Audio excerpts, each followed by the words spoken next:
Actually, gentlemen, you guys go ahead and introduce yourselves to the crowd while I log into this.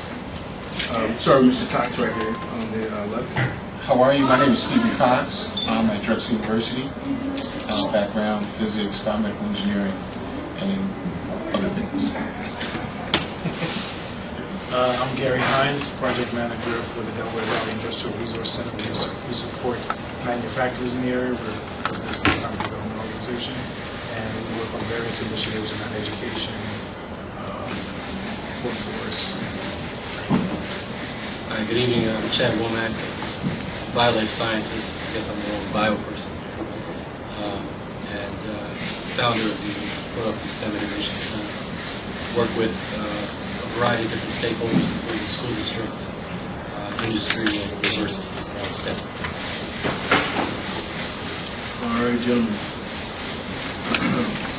So for you guys who don't know what STEM is science, technology, engineering, and math. And recently, this issue's come up ever since the Second World War. Vannevar Bush from MIT was the head of the U.S. Scientific Research and Development Office, and he was given the question from Franklin Delano Roosevelt about how can you maintain scientific research force in the country. Right, this is right during the middle of World War II, and Vannevar Bush replied back saying, "The responsibility for the creation of new scientific knowledge rests on that small body of men and women who understand the fundamental laws of nature and are skilled in the techniques of scientific research. While there will always be the rare individual who will rise to the top without benefit of formal education and training, he is exception, and even he might make a more notable contribution if he had the benefit of the best education we have to offer." And so with that, I'd like to begin this discussion on STEM education. So I'll begin with one of the first questions that we had here. If you guys have questions, definitely feel free to put your hands up, and you guys can address the panelists. But I'll begin with one of the questions that I came prepared with, which was, in joining science, technology, engineering, and mathematics, are we saying that each component of STEM education necessarily involves all of the STEM disciplines?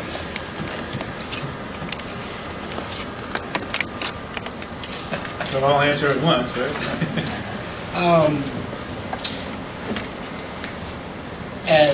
One of the things that I left out of my description was I'm a representative of the National Science Foundation in the region. I've been working on, for the last 22 years, a pipeline structure working with students from kindergarten through PhD. Over the last 22 years, we've graduated about 11,000 African-American, Latino engineers and scientists, BS degrees, about 3,000 masters, and about 350 PhDs. It is a tri-state initiative, so I'm working with Pennsylvania, Delaware, and New Jersey. And I preface my comment with that because I've actually had a chance to look at the impact of something that was started some time ago, and what happened to the concepts that we had about what students needed early on in order to make the transition to a technical professional. The reality is most of our kids start having problems, and this is well published, around the 3rd, 4th grade, where you're turned off by math and other things. Many kids, even I went to parochial school in Philadelphia, many of the students really didn't get much science in the K-8 environment. The mathematics was pretty good, times tables and initiating some structural development to get into algebra, because we felt, as we developed this long-term initiative, that if students didn't have algebra by the 9th grade, that they were out of the game. And we really thought that it was better to start them earlier, 6th grade, 4th grade, which was really a stretch, but some people have done it in this country, so that by the time they get to high school, they're really at least mathematically prepared. Mathematics, in answer to the question, because that's what all of this is about, is really developing the skills to just do daily functional things. If you're an engineer or scientist, if you're a doctor, if you're a lawyer, if you're a mechanic, okay, you have to learn how to count. You have to learn how to measure. I'm also the chairman of the board of a charter school in Philadelphia, the Ryman Institute, one of the first charter schools in the city. One of the charter opportunity was led in Pennsylvania. And it was interesting to me that when I talked to students in the 3rd and 4th grade, when I asked them how do they measure a carpet, how many inches were in a foot, how many feet in the yard, they had no idea. So I said, I go back to Sister St. Urban, who had beat me over the head with rules and structure and repetition about understanding just fundamental mathematics. So my response to that question would be the fundamentals of mathematics lead you through many of the other sciences as you're having discussions about development. And really, we all should be scientifically literate, regardless of your area, because you live in a scientific environment. As a physicist, I believe that physics is everything. I mean, the reality is, if there's no air, if there's no gravity, and any of those things happen, you're gone. But no one ever takes time to really explain the fundamental concepts of how that relates to people in everyday living. And our kids really need to be immersed in understanding how this technical stuff impacts their reality. So that's a short answer to the deeper question. Definitely. First of all, I'd like to thank you all for being here today and showing interest in the STEM world of STEM education. I'm happy to be sitting up here with these distinguished educators and innovators. To the question, I think I have to agree that even though STEM involves 4 different disciplines that we talk about in general that we all know about, they are all pretty much interrelated. And the later question that was proposed is whether or not science and math are the pillars of this whole STEM environment. I believe they are, but as Dr. Cox said, math and science is connected to all of these other disciplines as well, particularly engineering. So even though they're related, I think they should be looked at separately. They're all strong points that people need to have in general. And what we've been finding out in some of the research we've done at my company is that those are the areas that are lacking. You probably have seen national reports and heard about things coming out of the Department of Education that say that that's where our weaknesses are in this country in general, and that other countries, particularly China, are moving way ahead of the U.S. in those 2 disciplines, science and math. So I do believe that they do relate to the other disciplines as part of STEM, but those 2 are probably the key, science and math. Well, those are great answers. I think when I first started looking at STEM from a scientific, or as a scientist looking at STEM education, I was baffled by how high schools had set up the curriculum in terms of the flow from biology to chemistry to physics, and why it was ordered in a certain way. And my wife, who's a real educator in the family, asked me to look at some of the old documents that go back over 100 years.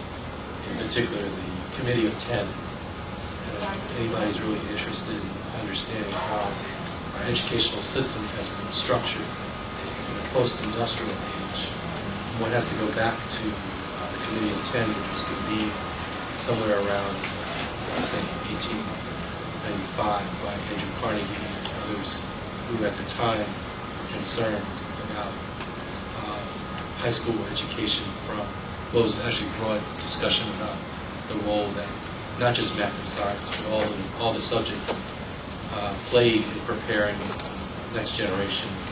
At that time, professional class of folks. So what was interesting about the Committee of 10 to me was the manner in which they described the role of science playing in curriculum and how students should be prepared for life, not just graduating high school, because most people at the time didn't go to college. Well, they still don't, but it was even more so then. And what I found interesting was the discussion around scientific literacy and why that was important for a well-rounded human being, American citizen. The discussions were very high level, and it's recorded, it's written. And Darren, I'll send it to you actually, it's a PDF document. Google has basically scanned all the books on earth now, so you pretty much do Google was searching to pull out all these documents. And it's fascinating read. It's worth reading because the same issues that we're dealing with today, they were dealing with then. You know, what's the role of science and math? How should high schools prepare students for college and work and all the stuff that we're dealing with. So that's my long-winded way of answering the question of saying all of it matters. It's how it's integrated into different disciplines and how those different disciplines are actually integrated into what we call STEM. There's no point in graduating engineers who don't have some sense of civic life. There's no point of, you know, people coming through high school, regardless of where they go, and not having scientific literacy. So I think those things are very important. The gentleman at the end of the table is Kendrick Davis. You want to introduce yourself? Sure. Excuse my tardiness. My name is Kendrick Davis. I coordinate the STEM programs at the Philadelphia School District. Also a member of, well, less active member now of NSBE, the Alumni chapter of NSBE. Graduated Temple, 10 UPenn, my master's program. Dr. Green. That's the short bit. All right. I'm actually going to start with a different question. I think talking to the gentleman that answered it beforehand. And I'm going to start with this question. Do STEM educators help students understand the ways that science and mathematics support the work of engineers and technologists? I'll repeat the question for you guys. Do STEM educators help students understand the ways that science and mathematics support the work of engineers and technologists? I'm not sure exactly how you want to define STEM educator. Okay. But if you're talking about like a science teacher or a math teacher, I think that would be a suitable definition. okay, all right. I don't know if just because of the way that teachers are taught to be teachers, I don't know if they're necessarily prepared to, tell a student, okay, this is how you use the mathematical concept, this is how you become an engineer, this is how you use the mathematical concepts, this is how you go into computer science, this is how you use math and science concepts, and go into some particular field of STEM.